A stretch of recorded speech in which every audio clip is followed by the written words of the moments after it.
Back my channel cinema మన్సుమి class life and టికెట్స్కి స్వాగతం సుస్వాగతం. Today our topic is Telangana movement and Hydraa. నేను ఈ వీడియోని ఎవరిని కించపరుస్తామని కానీ ఎవరిని అవమానిస్తామని నేను ఈ వీడియో చేయట్లేదు. రాజ్యాంగం నాకు ఇచ్చిన హక్కుతో నేను చేస్తున్నా. ఏ గవర్నమెంట్ని బీఆర్ఎస్ గవర్నమెంట్ని అటు పక్క టీఎస్ గవర్నమెంట్ని తప్పడదామని నేను చేయట్లేదు. బీఆర్ఎస్ గవర్నమెంట్ కానీ కాంగ్రెస్ పార్టీ గవర్నమెంట్ కానీ. ఇప్పుడు ప్రత్యేక రాష్ట్రానికి మద్దతు ఇచ్చింది రాజశేఖర్ రెడ్డి 2004లో.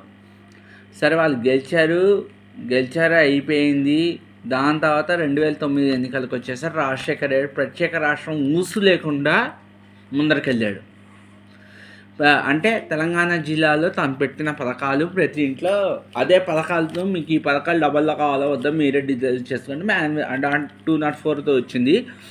దాని తర్వాత 156తో. దాని తర్వాత రాజశేఖర రెడ్డి అకాల మరణం చెందాడు. అకాల మరణం చెందిన తర్వాత తెలంగాణ మూమెంట్ వచ్చింది. తెలంగాణ మూమెంట్ వచ్చి రాష్ట్రం వేరైపోయింది. జస్ట్ రాష్ట్రం వేరైపోయింది. 2004గా 2 స్టేట్స్ అయిపోయింది. ఒక పక్క తెలంగాణ, ఒక పక్క ఇది. ఇప్పుడు హైడ్రా అనేది కాంగ్రెస్ పార్టీ గవర్నమెంట్ వచ్చి హైడ్రా మొదలెట్టింది. ఇప్పుడు హైడ్రా వచ్చినప్పుడు అప్పుడు చెరువులు కూర్చి కడుతుంటే అప్పట్లో ఉన్న బీఆర్ఎస్ గవర్నమెంట్కి తెలియక చెరువు పూరుస్తున్నారు. ఫ్యూచర్లో గవర్నమెంట్ మారితే అపార్ట్మెంట్స్ వస్తే కూలిస్తే ఎండ్ పొజిషన్ అని చెప్పి ఇప్పుడు అప్పటికి ఉన్న గవర్నమెంట్ పర్మిషన్ ఇచ్చింది. చెరువులు కూర్చి చెరువులు కట్టారు, అక్కడ అపార్ట్మెంట్ కట్టారు. ఈ చెరువులు ఉన్న స్థలం అని చెప్పి చెరువులు ఉన్న తర్వాత చెరువులే ఉండాలి, చెరువు వాటర్ బయటకు వస్తుందని చెప్పి ఇక్కడ ఈ గవర్నమెంట్ కూలుస్తుంది. ఆ గ్రేటర్ మున్సిపల్ పర్మిషన్ ఇచ్చిన గవర్నమెంట్ ఏ రేంజ్లో అయ్యి ఉంటే ఇప్పుడు అంతా హైడ్రా జరుగుతుంది. అపార్ట్మెంట్స్ కూల్చిపడేస్తున్నారు. అందరు ఇల్లు కొనుక్కున్న వాళ్ళందరూ మాకు కనీసం ఒక నోటీసు కూడా లేకుండా ఇచ్చేస్తున్నారు అన్నారు. ఈ కరెక్ట్ వేనేనా? ఒక్క సెకండ్ ఎవరు ఆలోచించలేకపోయారు ఎందుకు? గవర్నమెంట్ వేస్తే అసలు ఏ రేంజ్లో అసలు ఇక్కడ ఇలా చూస్తుంటే అసలు పర్మిషన్ ఇచ్చిన వాళ్ళు ఏం చేస్తున్నారు? పర్మిషన్స్ అసలు ఎలా వచ్చి చెరువుకి వచ్చి అపార్ట్మెంట్స్ కడుతుంటే పర్మిషన్స్ ఎలా వచ్చాయి? మరి చెరువు వాటర్ చెరువులో కావాల్సింది పోయి రోడ్డు మీదకి వస్తుంది. రోడ్డు మీదకి వచ్చేస్తే ట్రాఫిక్ జామ్ అవుతుంది హైడ్రా. అప్పుడు మరి ఆ గవర్నమెంట్స్ ఏం చేస్తాయి? ఏ రేంజ్లో అవినీతి కుంభకోణం జరుగుంటుంది? అలాంటి ఇష్యూలో ఒక రేంజ్లో జరుగుంటుంది అవినీతి అనేది.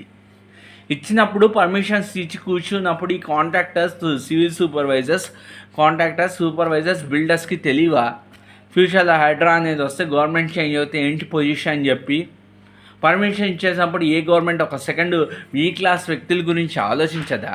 ఈరోజు అపార్ట్మెంట్స్ కూలుస్తున్నారన్నారు, అటుపక్క అవి కూలుస్తున్నారంటే ఒక సెకండ్ ఎవరు ఆలోచించలేకపోయారు. ఏ అధికారైనా అక్కడ చెరువు ఉంది, ఎందుకు దాన్ని డిస్టర్బ్ చేయడం, చెరువులు కూర్చి అపార్ట్మెంట్స్ కట్టమని ఏ గవర్నమెంట్ చెప్పింది? పర్మిషన్స్ ఎలా ఇచ్చారు? నాకు వచ్చిన సామాన్యమైన డౌట్ని ఎక్స్ప్రెస్ చేస్తున్నాను. ప్రత్యేక తెలంగాణ వచ్చింది ఏమైనా అయ్యిందా? ఏం కాదు. నాలంటోడు బ్రతుకున్న ఆస్తమైంది. నేను బర్త్ పుట్టి పెరిగిందంతా నేను హైదరాబాద్.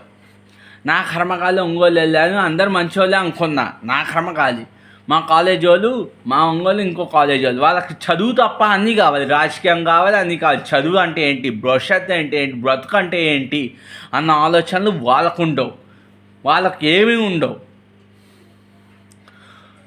నేను న్యూస్ వీడియో సిరీస్తో పనిచేశాను. నా కర్మకాలి వాడు కుక్క మురుగుతాము చేయి చేసుకుని నా లైఫ్ డ్యూటీ అయింది. జాబ్ మానేసే వాళ్ళు ఎంతో బ్రతమాలుతున్న మహారాష్ట్రలో ఉండి అంతగా. దాని తర్వాత కంపెనీ పని అయిపోయింది. వాళ్ళు చాలామంది తీసిపడేశారు. మా కాలేజీ వాళ్ళే ఒకరు ఫోన్ చేశారు, అసలు నీకు ఎందుకు ఇంత పిచ్చి? కమ్యూనికేషన్ స్కిల్స్ డెవలప్ చేసుకుని ఐటీ మీద కోర్స్ పెంచుకోలేవా? కోర్స్ పెంచుకుని బయట ఒక జాబ్ చేస్తే రాదా? అదే ఒంగోలు రొయ్యల్ ఫ్యాక్టరీస్ ఉన్నాయి. రొయ్యల్ ఫ్యాక్టరీస్లో జాబ్స్ రా. ఒంగోలు కళ్యాణ్ యాక్వాలీలో ఏంటి ఇంత పిచ్చి? అసలు పాలిటిక్స్ పిచ్చి ఏంటి స్టూడెంట్స్కి అర్థం కావట్లే. ఈ తెలంగాణ మూమెంట్ వచ్చింది, ఏమైనా న్యూస్ పోనీ ఊళ్ళో ఉన్న వాటి సాఫ్ట్వేర్ కంపెనీస్ వచ్చాయా? అక్కడ ఏమైనా అభివృద్ధి జరిగిందా? ఇవన్నీ అంటే ఏం శూన్యం కంపడట్లే. ఏమైనా అంటే మాకు బీఆర్ఎస్ గవర్నమెంట్లో క్రిస్మస్కి మాకు బట్టలు ఇచ్చాడు, రంజాన్కి ఇవి ఇచ్చారు, కరెంట్ బిల్లు అవే కదా. మా అయితే ఒక 2 ప్రాజెక్ట్స్ కట్టాడు. ఏమైనా అయ్యిందా? ఏం కాలే. మళ్ళీ ఇప్పుడు ఏమొచ్చి కొత్తగా టీఆర్ఎస్ పార్టీ వచ్చింది.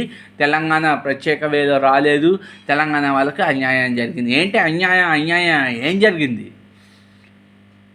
ఒకటి, నిజమైన పేదవాడికి వచ్చింది. వాడు బాగా చదువుకుని పైకి వెళ్ళి సెటిల్ అయ్యాడు. వాడు అభివృద్ధి కాకుండా 10 మందిని తీసుకొస్తే దాన్ని అభివృద్ధి అంటారు. అభివృద్ధి బాటలో ఉండే అవినీతి లేకుండా జరగాలి. అవినీతి లేకుండా ఏ గవర్నమెంట్ ఉంది? అవినీతి లేకుండా అన్ని చోట్ల అవినీతి జరుగుతూనే ఉంది కదా. అటుపక్క ఏపీలో జరుగుతుంది, ఇటుపక్క ఇక్కడ జరుగుతుంది. కాబట్టి అవినీతి అనేది భారీ కుంభకం. ఏదో స్కామ్ జరిగినప్పుడు మీడియాకి ఎక్కుతాం, ఏ స్కామ్ జరిగినప్పుడు మాత్రం మీడియాకి వస్తాం. మామూలుగా అయితే ఎవరం పట్టించుకోము. అవి ఏంటిది? రాజ్యాంగం నాకు ఇచ్చిన హక్కుతో ఈ వీడియో చేశా. దయచేసి ఈ వీడియో చూసిన వాళ్ళు కాస్త ఆలోచించడం నేర్చుకోండి. ఎవరైనా ఆలోచించడం నేర్చుకోండి. ఆలోచించకుండా నేర్చుకోలేక ఇష్టం చేయడం వాగితే పగుతాం ఫ్యూచర్లో. నేను ఎవరిని కించపరచేద్దామని, ఎవరిని అవమానించేద్దాం కానీ నేను ఈ వీడియో చేయట్లే. కళ్ళ ముందు జరిగిన మిస్టేక్స్ని ఐడెంటిఫై చేసి మీకు చేసి పెడుతున్నాను. Thank you very much. Survey జన సుఖవంతు, సర్వే శిక్షణ సుఖవంతు. మీరు బాగుండాలి, మీతో పాటు నేను బాగుండాలి. మీరు 10 మందికి సహాయం చేయండి. సహాయం చేయడం కృష్ణనామం అనుకోండి. నేను చెప్పేది నాలాంటి వాడి గురించి, మీలాంటి వాడి గురించి. మీ చాలా తెలివైన వాళ్ళు చాలామందికి సహాయం చేస్తుంటారు, ఒక నేను తప్ప. మంచి వాళ్ళు మాత్రం నటీకండి, చాలా డేంజర్. సర్వే జన సుఖవంతు, సర్వే శిక్షణ సుఖవంతు. జై జవాన్ జై కిసాన్. రాజ్యాంగం నాకు ఇచ్చిన హక్కుతో వీడియో చేశాను కానీ ఎవరికి కించవస్తాం కానీ ఎవరిని అవమానిస్తాం కానీ నేను ఈ వీడియో చేయట్లేదు. Thank you very much.